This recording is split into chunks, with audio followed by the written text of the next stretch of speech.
আমি ছাত্ৰ সন্থাই অসমৰ ৰাইজে প্ৰথমৰ পৰাই কৈ আছোঁ যে জুবিন গাৰ্গক ন্যায় দিব লাগিব আৰু ছাত্ৰ সন্থাই কৈ আছোঁ যে জুবিন গাৰ্গক ন্যায় নিদিয়ালৈকে আমি ক্ষান্ত নহওঁ।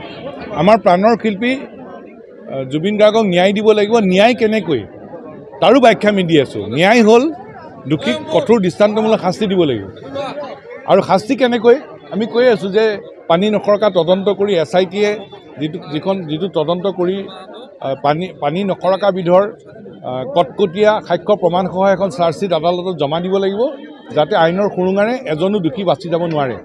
আজি সেই দিনটো আহি পৰিল। আজি SITয়ে চাৰ্জশ্বিট আদালতত জমা দিছে আৰু আমি চাৰ্জশ্বিট দেখা নাই, কিন্তু আমি অসমৰ ৰাইজ আৰু ছাত্ৰ সন্থাই এইটোৱে আমি আশা কৰিছোঁ যে SITয়ে তদন্ত কৰি সাক্ষ্য প্ৰমাণসহ এখন শক্তিশালী কটকটীয়া চাৰ্জশ্বিট আদালতত জমা দিছে, যাৰ জৰিয়তে আইনৰ সুৰুঙাৰে যাতে এজনো দোষী যাতে সাৰি যাব নোৱাৰে। সেইটো হ'ল মূল বিষয়।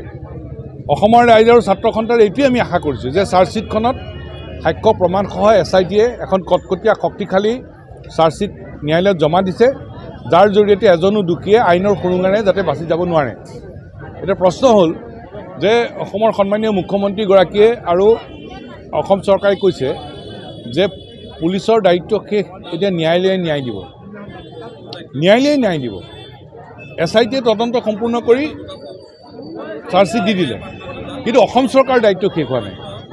অসম চৰকাৰৰ এতিয়া দায়িত্ব আহি পৰিল, কাৰণ SITয়ে সাক্ষ্য প্ৰমাণসহ যিখন চাৰ্জশ্বিট আদালতত জমা দিছে, সেইখন আদালতত প্ৰতিষ্ঠা কৰা কামটো অসম চৰকাৰ। কাৰণ অসম চৰকাৰ স্পেচিয়েল প্ৰচিকিউটৰ দিব লাগিব, বিশেষ অধিবক্তা দিব লাগিব।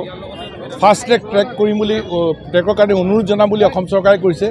গতিকে অসম চৰকাৰে শীঘ্ৰেই গুৱাহাটী উচ্চ ন্যায়ালয়ৰ মুখ্য ন্যায়াধীশৰ লগত কথা পাতি ফাষ্ট ট্ৰেক আদালত বহাব লাগে। অসম চৰকাৰৰ তৰফৰ পৰা স্পেচিয়েল প্ৰচিকিউটৰ দিম বুলি কৈছে, বিশেষ অধিবক্তা দিম বুলি কৈছে, দিব লাগে। আৰু আটাইতকৈ ডাঙৰ দায়িত্বটো হ'ল অসম চৰকাৰৰ অধীনৰ SITয়ে সাক্ষ্য প্ৰমাণসহ যিখন চাৰ্জশ্বিট আদালতত জমা দিছে, সেইখন কোৰ্টত সাক্ষ্য প্ৰমাণেৰে প্ৰতিষ্ঠা কৰাৰ দায়িত্বটো কিন্তু অসম চৰকাৰৰ।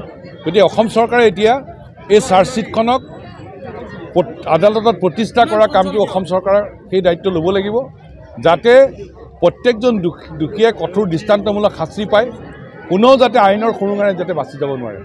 কাৰণ SITয়ে যিখন ৰিপৰ্ট দিছে, সাক্ষ্য প্ৰমাণসহ যিখন চাৰ্জশ্বিট দিছে, সেইখন কোৰ্টত প্ৰতিষ্ঠা কৰাৰ দায়িত্বটো এতিয়া অসম চৰকাৰ।